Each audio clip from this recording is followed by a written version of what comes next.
Miss BJI, may tanong lang dito. Alam niyo naman, meron po? oh, medyo phone in lang. Phone-in Okay, question. hindi nyo na kailangan pakita.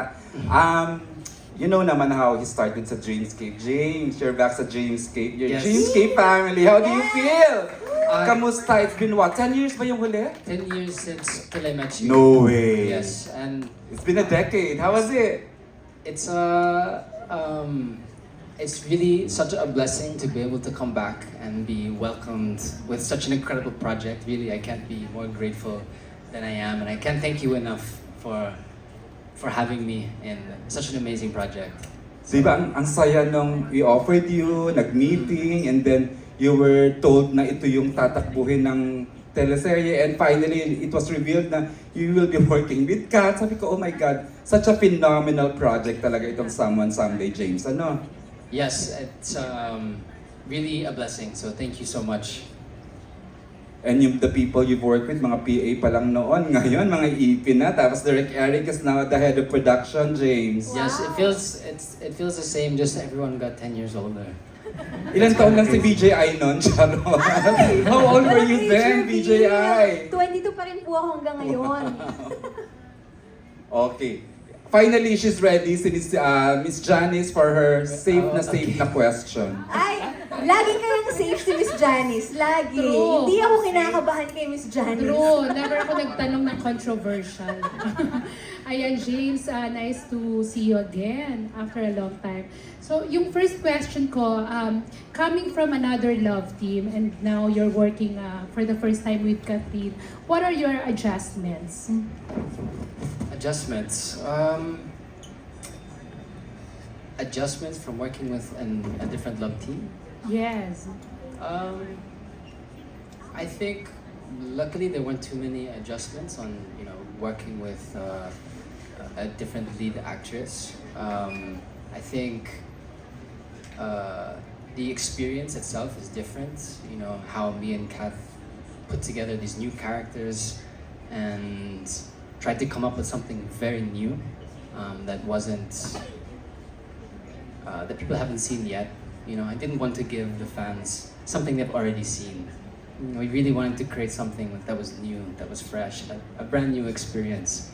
And actually told Kath when we first started working, I was like, I'm so nervous. I've actually never worked with another leading lady.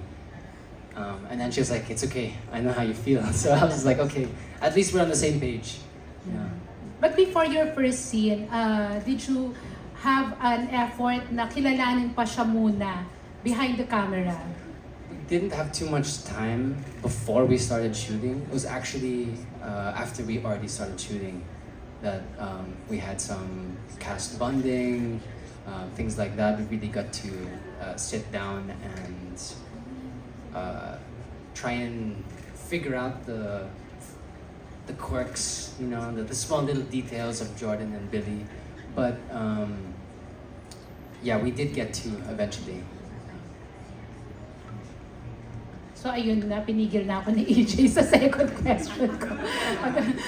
Okay na. Okay, sige, thank you, James. Okay, Thank love you, you, Miss Miss Janice. We love you, Miss Janice. I know. Thank you very much. James, you are surrounded by nice, good people. Paano ka nakabuo ng ganyan na grabe ang support group sa'yo ngayon, ang saya. Kasi, di ba? This is completely, ikaw talagang hands-on ka sa bumuo ng people behind na nasa around you. How did you start bumuo ng mga tao na bubuo ng career mo and your agency? I think it took time. Talaga? Yeah, it really took time, and well, I wouldn't be here if it wasn't for the team that I have around me. I wouldn't be here if it wasn't for ABS-CBN, Corey, Dreamscape, Correct. Derek Eric, everyone for believing in me. Still, Correct. 10 years later.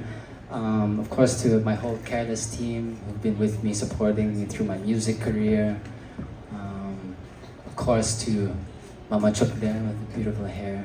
Who is now And part of your to- di ba, Careless team, di ba? Yes, yes. And to all the fans, really for your unconditional love, supporting me from the very beginning. We can tell Whatever naman it is how I'm happy doing, you I'm are. so grateful to have you guys. And like I said, dun sa isang post, it's been such a great honor Oh. growing up with you guys. Oh. Thank you, James. Welcome to your Dreams Gay family in ABS-CBN Oh, thank you. Studios. Okay, from my end, Miss VGI. Okay, I'm good na. Thank you, Sir EJ. Salute! Okay, now let's go to the question of Sir Chris Ramos of One Music PH. Okay, I will be reading the question again, James. Can you please talk about your song for this series and how it connects to it? Okay, so kanina Which medyo... song? Sandal? Maybe we can talk about all five. What can you tell us about it? About them, yeah. Feeling ko medyo spoiler yun. If Ay, I explain May spoiler each sa song.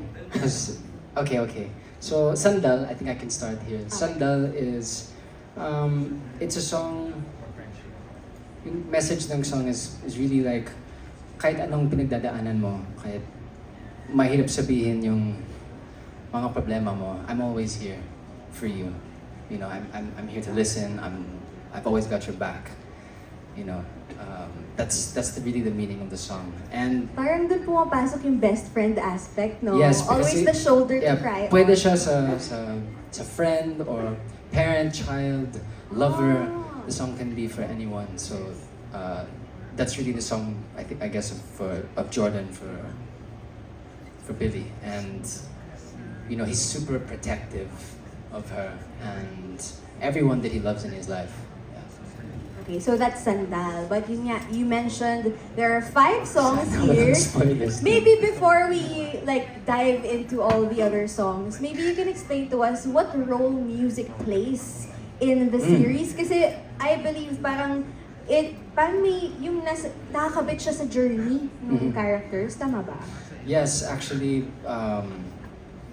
may ibang kanta depending on the week that where the characters are going through because it really speaks to what the characters are going through. And I super love that about this show, that we get to integrate music to tell the stories of the characters. And I think music and television or cinema is so important together because there's some things that words can't explain that music can, and vice versa. You know, there's some things that only, you know, acting and being in a scene there's something only a monologue or a dialogue that can get across that music can't. So I believe the two go very well. They go hand in hand. Yeah. Nakaka-elevate talaga ng feelings, ng intensity, yung Yes. music. That's And- why we're so excited to know more about it. Yes, I'm super happy. Jordan is it's also a bar owner. Jaden Jude is his bar, and we get to promote other real life artists, up and coming acts sa show namin, which was something that I asked for, that we could be possible if we could really bring on real musicians to promote their music. Parang Just may like- cameo yeah, sila. may cameo. It's just like in real Oh. life, you know, artists taking gigs in poblacion, something like that. So I Naging thought that manager was, ka doon, James, ah. I thought that was a nice touch. Yeah. Yeah. Oh, yung ganda. So may makikita talaga tayong legit na musicians dun sa Yes. series as it progresses. Wow. Okay, maybe we can talk about Pauwi Na. Pauwi na. Yeah. May masaspoil pa si James, wag na po. Abangan na lang. The meaning of pauwi na. Mhm. I'll just stick to yung meaning ng song. Song, sige, sa Para song. safe. But the meaning of pauwi na is that when I was writing the song, I was trying to say that love is a compass. You know, if ever you're feeling lost or you don't know what to do or you don't know which direction you should take, just go towards what you love. If it's a person, if it's a thing, it's a career, it's a place, just go towards what you love and you'll always end up in the right place. Ang ganda naman nun! Grabe, love is a compass. Yes. Ang saya. Okay. So, kaya pauwi na. It's like I'm coming home to what I love. And these 5 are your original songs. Yes, my original songs. You wrote them. I wrote them with the help of some very talented musicians. Pauwi na, I worked together with Brian Lotho, with Sandal, I worked with Luke April. Mhm. So there's many artists that contributed to these songs. I'm very grateful to have worked with. Wow, grabe Grabe, nakaka-excite naman na may ganito ang element yung Someone Someday. Okay, so yun na muna. We'll talk about, 2 of the 5 songs. The rest, let's find out na lang kung ano yung connection sa Yes, show. please. Okay, now let's go to our next question. This is from Jeffrey Olila Garcia of Jeff Oligar TV.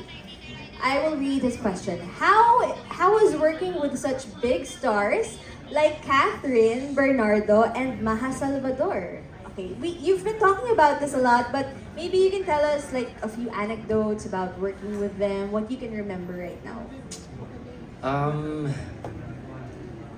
Working with Kath and Maha, like I mentioned, I've said in several interviews, I was amazed. I was actually very grateful that how hands-on Kath was with the script, with the storytelling, with the characters, and Maha, the character she plays isn't easy.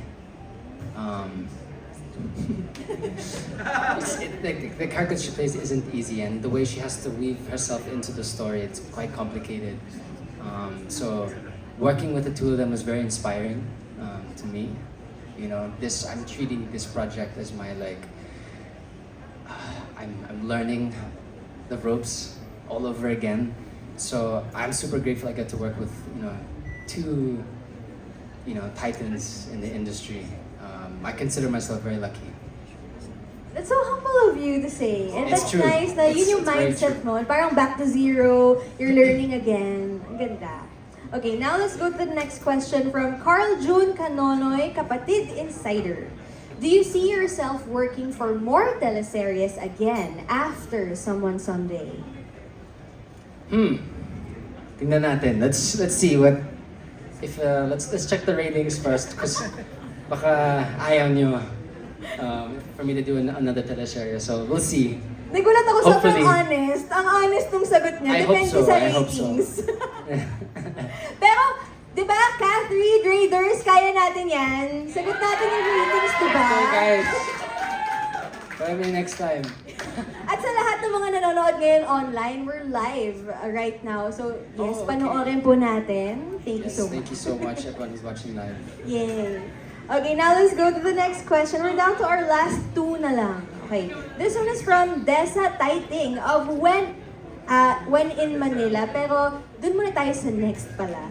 This is Alex. Oh, this Alex Bros from Daily Tribune is here, but I'll be reading the question po. Okay. It's been quite a while that you did not do any acting on television. Was it by choice or by circumstance? That was really by choice. Actually, may isang project ako na, I think in 2020, that was supposed to push through, Soulmate. But then, that was the time where I really made the decision to take a break. Just take a break from acting, and I really just wanted to focus on music. Let's just consider the past 5-6 years my soul-searching years. But I'm done with that part. I'm good. I think I found all I need to know, and I'm just happy to be back. And I'm super grateful that after all these years, to be welcomed again with such open arms. Thank you. Thank you. Thank you for that question, Miss Alex Brosas. And now, that was actually our last question from the media, but James, I cannot let you go without hearing you sing. Okay lang ba? Kasi kinanta mo naman sa Actually, Showtime kanina. I'd rather sing than do an interview. Mas, O yun naman pala eh. Sana pala inuna ko. So James, okay, I can ask you this, right? Can you please sing a few lines for us? Whatever you want to sing from those 5 songs. Ikaw bahala. What do you want? What do you want to share? Kayo, do I have any suggestions, requests? Sandal and I can sing Round the Mantic pero hindi siya parte ng Round the Mantic. playlist. So. Richest Man Alive? Richest Man Alive. Well, hindi that's not part of the playlist Ay, also. So. ganito na lang. Isang part of the playlist, isang hindi. What's part of the Dalawa playlist? na. Nakalimutan ko. Traffic daw. Traffic is also part, yes. It's part? How does she know? Ang bait ni James, siya yung pinapili ko, pero he wants to know what you guys want as well. Okay, randomantic na lang. Okay, Kasi wala akong maisip.